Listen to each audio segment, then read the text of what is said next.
الحمد للہ وحدہ والصلاة والسلام علی من لا نبی بعدہ اعوذ باللہ من الشیطان الرجیم الخبیثات للخبیثین والخبیثون للخبیثات الخبیثات گندی عورتیں للخبیثین گندے مردوں کے لیے ہیں، والخبیثون للخبیثات اور گندے مرد گندی عورتوں کے لیے ہیں، والطیبات للطیبین اور پاک عورتیں پاک مردوں کے لیے ہیں، والطیبون للطیبات اور پاک مرد پاک عورتوں کے لیے ہیں۔ اولئک مبرؤون مما یقولون یہ لوگ اس سے بری کیے ہوئے ہیں جو وہ کہتے ہیں، لہم مغفرۃ ورزق کریم ان کے لیے بہت بڑی بخشش اور باعزت روزی ہے۔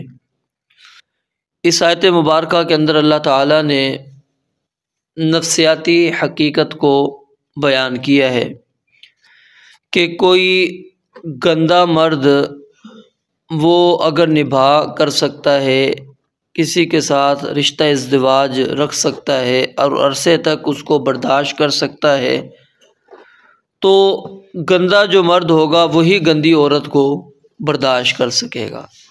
پاکیزہ مرد وہ گندی عورت کو قبول نہیں کرے گا کہ ایک لمبا عرصہ زندگی کا وہ اس کے ساتھ ہی نبھا کرتا چلا جائے، وہ اس کے ساتھ ہی تعلق قائم کرتا رہے، بلکہ وہ کوشش کرے گا جب اس کو یقین ہو جائے گا تو وہ اس سے کنارہ کش ہو جائے گا، وہ اس کو طلاق دے دے گا یا اس سے رشتہ ختم کر دے گا کسی بھی طرح۔ تو یہاں پر اللہ رب العالمین نے گویا کہ یہ بات بیان فرما دی کہ اگر سیدہ عائشہ رضی اللہ تعالی عنہا کے اندر نعوذ باللہ اگر کوئی ایسی بات ہوتی تو نبی علیہ السلام کیسے پسند کر لیتے، کیسے آپ ان کو رکھ لیتے اپنے پاس، اور پھر آپ کا محبت کرنا، پیار کرنا، پھر آخری اگر لمحات زندگی آپ کے دیکھے جائیں وہ کس کے پاس گزر رہے ہیں؟ سیدہ عائشہ صدیقہ رضی اللہ تعالی عنہا کے پاس۔ جب آپ اس دنیا سے رخصت ہو رہے ہیں تو سب سے آخری لعاب جو آپ کی منہ کے اندر جا رہا ہے وہ کس کا جا رہا ہے؟ سیدہ عائشہ صدیقہ رضی اللہ تعالیٰ عنہا کا ہے۔ پھر نبی علیہ السلام نے اپنا سر سیدہ عائشہ رضی اللہ تعالیٰ عنہا کے سینے پر رکھا ہوا ہے، اس حالت میں آپ کی روح قبض ہو رہی ہے۔ تو یہ کیسے ممکن ہے؟ یعنی ایک حقیقت اللہ رب العالمین یہاں پر بیان کر رہے ہیں، یعنی ایک بندہ کوئی اگر دلائل کو نہیں سمجھ پا رہا اس کو یہ عقل سے بات سمجھ لینی چاہیے کہ جو خود گندا ہوگا تو وہ اسی طرح کی عورت کو پسند کر لے گا، برداشت کر لے گا، کیوں؟ اس کو پتہ ہے میں نے بھی منہ مارتے رہنا ہے، تو اگر میں نے اس پر اعتراض کیا یہ تو کہے مجھے بھی کہے گی، تو اس لیے یہ بھی اس لائن کی میں بھی اس لائن کا، تو چل جاتا ہے۔ لیکن جو والطیبات للطیبین جو پاکیزہ ہوتے ہیں وہ کبھی بھی اس طرح کی عورت کو پسند نہیں کریں گے، اور اگر عورت پاکیزہ ہے، مرد اس قسم کا ہے تو عورت اس کے ساتھ نباہ نہیں کر سکتی۔ تو یعنی دونوں طرف سے یہ معاملہ ہے کہ وہ جب دونوں کی فطرت ایک ہو، طبیعت دونوں کی ایک ہو، دونوں کا مزاج ایک ہے کہ دونوں خبیث ہیں، پھر تو وہ ان کا آپس میں نباہ چل سکتا ہے، وگرنہ نہیں۔ دوسرا ادھر الخبیثات سے مراد کیا ہے؟ گندے اقوال اور گندے افعال ہیں، اور طیبات سے پھر مراد ہو جائے گا پاکیزہ اقوال اور پاکیزہ افعال۔ یعنی کوئی آدمی خود اگر وہ نیک عمل کرتا ہے، پاکیزہ عمل کرتا ہے، گویا کہ رسول اللہ صلی اللہ علیہ وسلم کو یہاں پر بطور مثال پیش کیا جا رہا ہے کہ آپ پاکیزہ اقوال کہنے والے، پاکیزہ افعال کرنے والے، تو یہ کیسے ممکن تھا کہ آپ نے ایک ایسی عورت سے جو گندے اقوال والی، گندے افعال والی تھی اس کو رکھ لیا؟ اللہ رب العالمین نے فرمایا نہیں، اولئک مبرؤون مما یقولون یہ لوگ بری کر دیے گئے ہیں، ان کو بری کر دیا ہے اللہ رب العالمین نے ان تمام باتوں سے جو یہ کہہ رہے ہیں۔ اب وہ باتیں کس پر ہو رہی تھی؟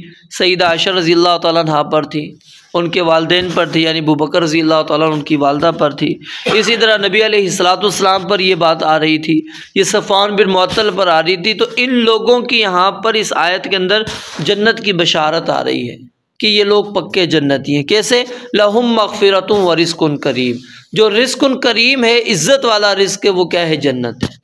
جنت ہے، قرآن کریم کی دیگر آیات بھی اس کو واضح کرتی ہیں، باعزت رزق وہ جنت ہے۔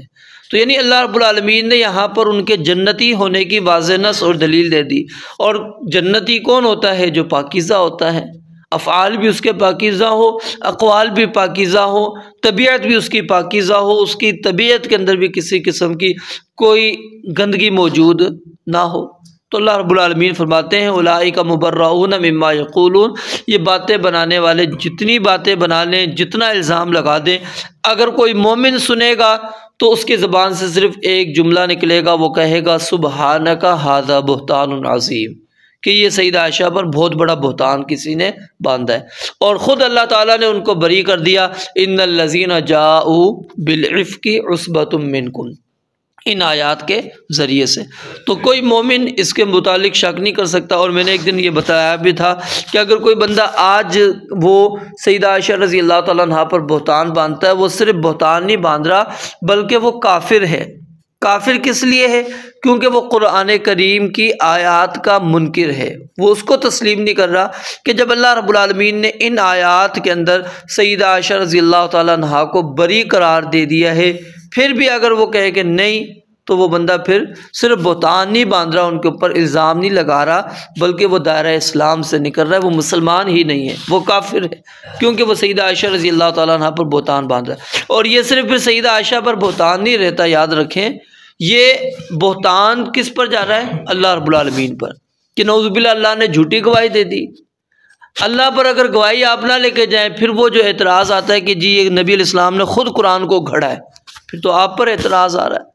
نبی علیہ السلام تو بتائیں کوئی اس طرح کا عقیدہ رکھ سکتا ہے کہ وہ نبی علیہ السلام پر بہتان باندھ دے، الزام بنا دے، اور پھر بھی وہ مسلمان رہے، دائرہ اسلام کے اندر رہے، پھر بھی وہ امید کرے کہ میں جنت میں چلا جاؤں؟ تو یعنی کہ وہ بندہ نبی علیہ السلام پر بھی بہتان باندھ رہا ہے کہ آپ نے خود اپنی طرف سے یہ گھڑ کے آیات بیان کر دی۔ اور اس صورت کے متعلق کہا بھی جاتا ہے، یہ یاد رکھیں، سورۃ النور جو ہے اس کے متعلق ایک یہ پروپیگنڈا بھی پھیلایا گیا ہے کہ اس میں ایک آیت تھی، وہ آیت کیا تھی؟ سیدنا علی رضی اللہ تعالیٰ عنہ کی ولایت کے متعلق۔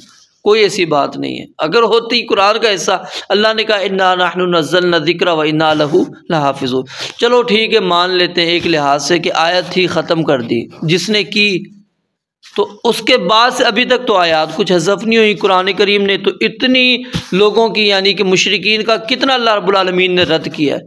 وہ سارے مل کے، یا کفار ہیں، یہودی ہیں، وہ سارے مل کر ان آیات کو مٹا دیتے، ختم کر دیتے، کیوں نہیں کر سکے؟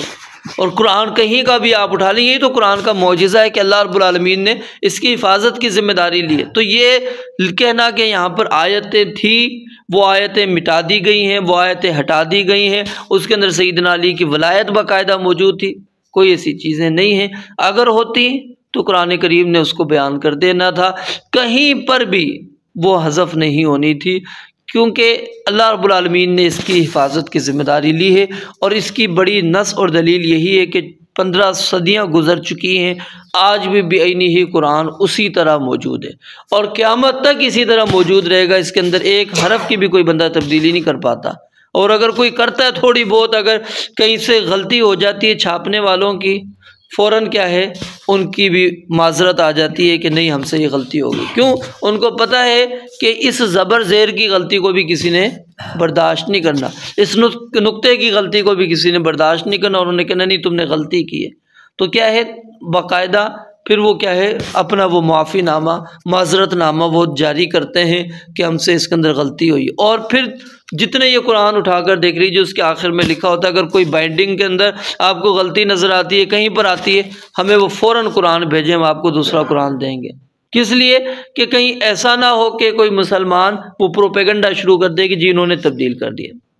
وہ اپنے آپ کو یہ کہہ کر بری ہوتے ہیں کہ انسان ہونے کے ناطے ظاہر ہے وہ انسان ہی جوڑتا ہے، تو ممکن ہے غلطی ہو جائے، صفحے آگے پیچھے لگ سکتے ہیں، کچھ ہو سکتا ہے، لیکن کیا ہے پھر بھی کوشش یہی ہوتی ہے، اور بار بار اس کی پروف ریڈنگ ہوتی ہے، جتنی کہ کسی اور کتاب کی نہیں ہوتی، جس طرح اس کی کتاب کی ہوتی، اس قرآن مجید کی ہوتی ہے۔ کس لیے؟